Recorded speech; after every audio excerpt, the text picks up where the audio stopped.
जो हमने पहले डिवीज़न की थी या क्लासिफाई किया था फिज़िकल क्वांटिटीज़ को, तो वो डिराइव्ड फिज़िकल क्वांटिटीज़ थी, डिराइव्ड, और दूसरी physical quantities derived and base quantities, derived and base physical quantities.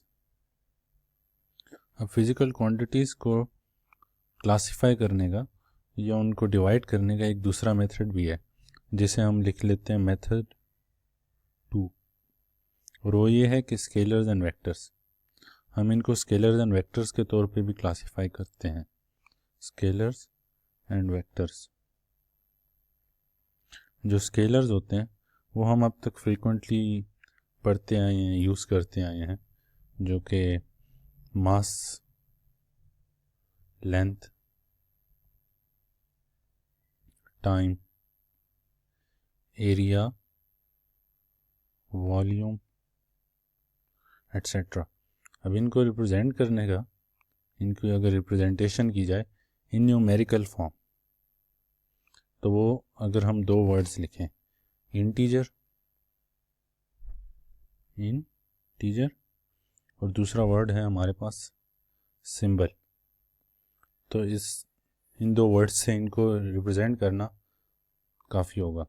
जैसे कि हमारे पास कोई मास है 20 kg का, तो हम 20 इंटीजर लिख लेंगे और kg जो इसका सिंबल है वो ये हो गया।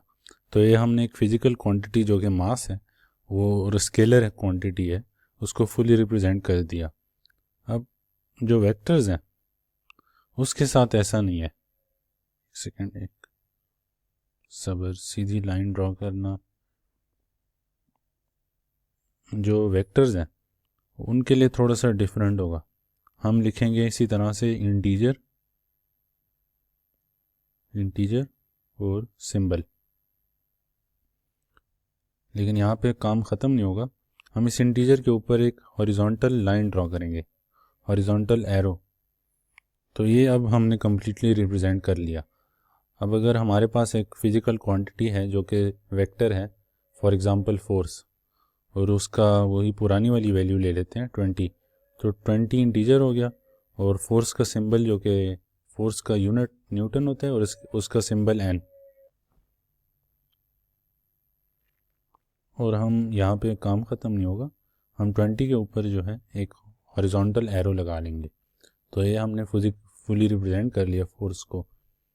और इसका मकसद क्या है, ये बाकी तो उसी तरह से हमने स्केलर की तरह रिप्रेजेंट किया, 20 इंटीजर हो गया, न्यूटन एन सिंबल हो गया, लेकिन ये एरो क्या बता रहा है, इट इज़ टेलिंग, जो कि एरो है वो टेल कर रहा है कि it has got some direction, it has got some direction. कौन सी डायरेक्शन है वी डू नॉट नो, वो हम डायरेक्शन कौन सी है वो मज़ीद अगर इंफॉर्मेशन हमें लिखनी हो तो हम अलग से लिखेंगे, लेकिन जस्ट टू टेल कि इट हैज़ एनी डायरेक्शन तो उसके लिए हम एरो लगाएंगे। फॉर एग्ज़ाम्पल हमारे पास एक फ़ुटबॉल है, तो दो पॉसिबिलिटीज़ हो सकती हैं जब हम उसे हिट लगाते हैं, या तो बॉल सामने जाएगी इन फ्रंट और या वर्टिकल जाएगी आसमान की तरफ। तो ये दो डायरेक्शंस हैं। तो क्योंकि अब फोर्स के साथ डायरेक्शन की बात आ गई है तो ये वेक्टर फिज़िकल क्वांटिटी होगी, और इसी पॉइंट को मेंशन करने के लिए कि इसकी डायरेक्शन है हम एरो लगाते हैं। अब अगर और वेक्टर क्वांटिटीज़ की एग्जांपल्स हम जल्दी से लिख लेते हैं और फिर आगे चलते हैं।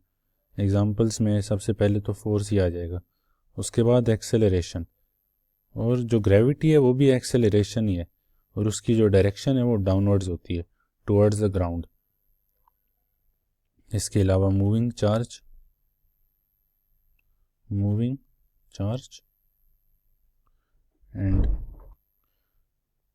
एंड मैग्नेटिक फील्ड, तो ये एट्सेट्रा। तो ये जो है वेक्टर्स की एग्जांपल्स होंगी। अब वेक्टर की रिप्रेजेंटेशन के दो तरीके हैं हमारे पास। इसको रिप्रेजेंट करने का तो यही मेथड था जो स्केलर क्वांटिटीज़ थी कि इंटीजर लिख लो और सिंबल लिख लो, इंटीजर एंड सिंबल। और जो वेक्टर को रिप्रेजेंट करना है न्यूमेरिकल फॉर्म में, और जो दूसरा एक न्यूमेरिकल फॉर्म हो गया मेथड, और जो दूसरा इसकी रिप्रेजेंटेशन का मेथड है उसको हम कह सकते हैं लाइन फॉर्म। लाइन फॉर्म, अब हम उसको एज अ लाइन, यानी ये एक लाइन है और इसके ऊपर एक एरो है, तो ये भी एक वेक्टर है, लेकिन इसके लिए हमें जो है कोऑर्डिनेशन सिस्टम चाहिए होगा। अब कोऑर्डिनेशन सिस्टम क्या है उसको डिस्कस करते हैं दोबारा से पेज स्टार्ट करके। जो वेक्टर को रिप्रेजेंट करने का दूसरा तरीका है वो है लाइन फॉर्म, और उसके लिए हमें कॉन्सेप्ट लेना होगा कोऑर्डिनेशन सिस्टम का। और इस दौरान ये भी सुन लें कि हम वेक्टर्स और स्केलर्स इनको डिवाइड क्यों करते हैं फिजिकल क्वांटिटीज़ को, कि ये वाली वेक्टर क्वांटिटीज़ हैं और ये स्केलर क्वांटिटीज़ हैं। तो इसकी वजह ये है कि जब हम एडिशन करते हैं वेक्टर्स की और स्केलर क्वांटिटीज़ की तो ये डिफरेंट होते हैं। स्केलर क्वांटिटीज़ को हम उसी तरह ऐड करेंगे जिस तरह हम अब तक करते आए हैं, लेकिन वेक्टर को ऐड करना डिफरेंट होगा और उसको हम एंड में डिस्कस करेंगे। तो पहले आ जाता है कोऑर्डिनेशन सिस्टम। हमने अक्सर देखा होगा जब हम ग्राफ ड्रॉ करते हैं या ग्राफ के क्वेश्चंस करते हैं तो हमारे पास इस तरह की दो लाइंस बनी होंगी, एक ये वर्टिकल लाइन और एक ये हॉरिजॉन्टल लाइन। अब बेसिकली ये दो लाइंस रिप्रेजेंट क्या कर रही हैं, ये लाइंस जो हैं ये रिप्रेजेंट करती हैं any two surfaces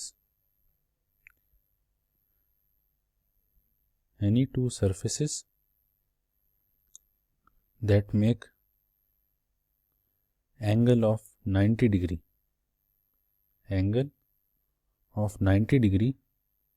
with each other। मिसाल के तौर पे हमारे रूम जो है उसमें एक सामने दीवार है और एक ज़मीन है फर्श, तो इन के दरमियान जो है वो एंगल 90 डिग्री का होगा।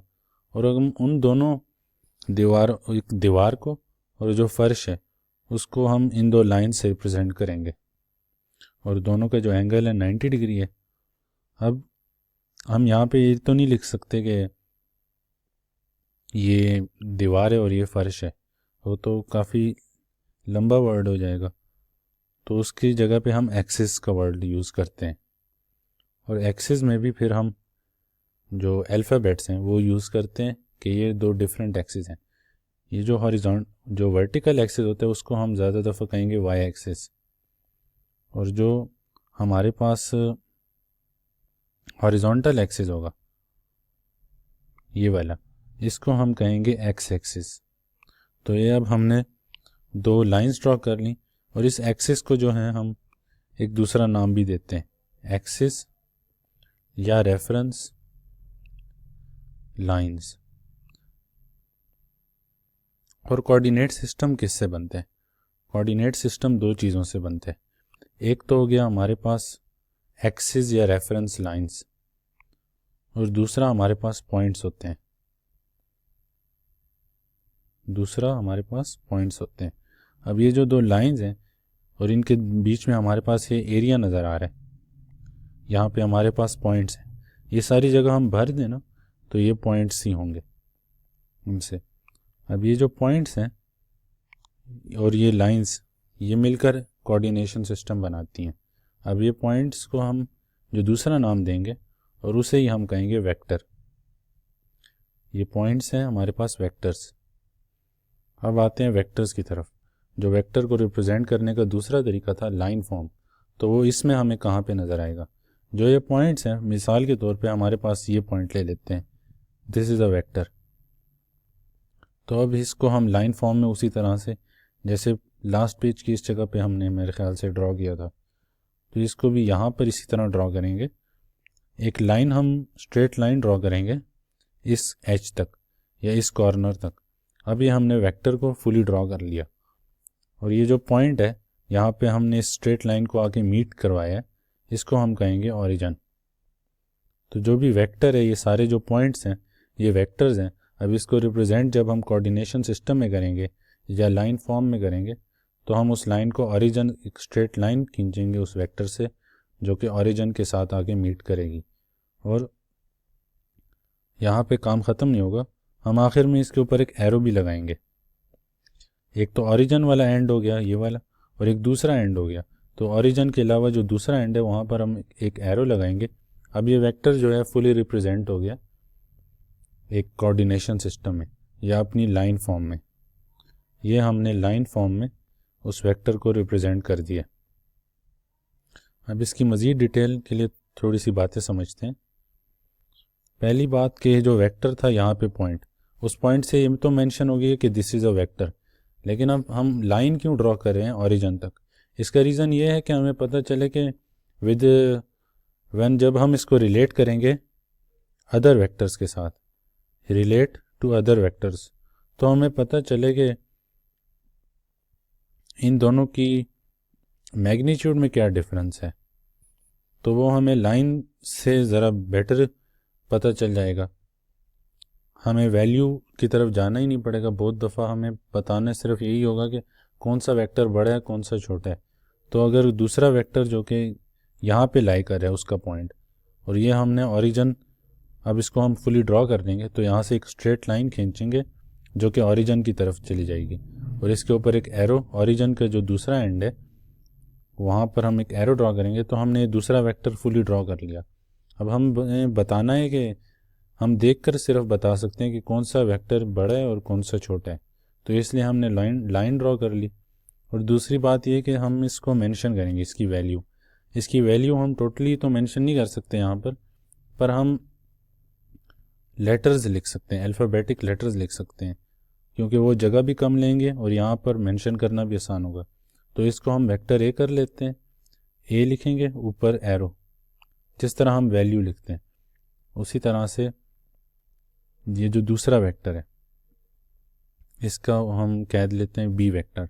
और जब हम मज़ीद इंफॉर्मेशन नीचे लिखेंगे तो फिर हम मेंशन कर सकते हैं कि वेक्टर ए की क्या वैल्यू है। ए की वैल्यू 20 न्यूटन अगर हम ले लें लेट सपोज, और वेक्टर बी तकरीबन आधा ही लग रहा है, तो इसकी हम लेट सपोज वैल्यू कर लेते हैं 10 न्यूटन। तो ये हमने कोऑर्डिनेशन सिस्टम में दो वेक्टर्स ड्रॉ कर लिए, और ये उनकी हमने जो है इंटीजर फॉर्म में, उनको न्यूमेरिकल फॉर्म में भी हमने लिख लिया। अगर यहाँ पे हमने उसके अल्फ़ाबेट्स पे एरोज लगाए हैं तो ज़रूरी नहीं कि हम उसके इंटीजर लिखते वक्त भी उस पर एरो लगाएं। यहाँ पर तो हमने सपोज़ किया है कि इसकी 20 न्यूटन, वेक्टर ए की वैल्यू 20 न्यूटन है, वेक्टर बी की वैल्यू 10 न्यूटन है।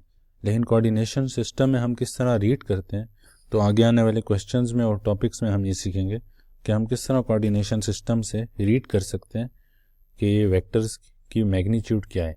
बाकी रिप्रेजेंट करने का तरीका यही है।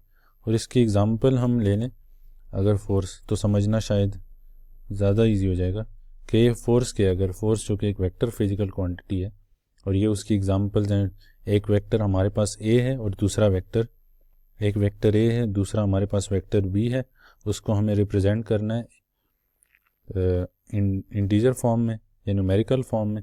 तो ये हमने लिख लिया 20 न्यूटन, 10 न्यूटन, और उसको अगर कोऑर्डिनेशन सिस्टम जो कि दूसरा मेथड है तो उसमें हमने लाइन फॉर्म में इस तरह रिप्रेजेंट कर लिया। ये हमने वेक्टर का पॉइंट लोकेट किया, एक यहाँ पर था, एक दूसरे वेक्टर का पॉइंट यहाँ पे लाई करते हैं, और एक स्ट्रेट लाइन बना ली ओरिजिन तक।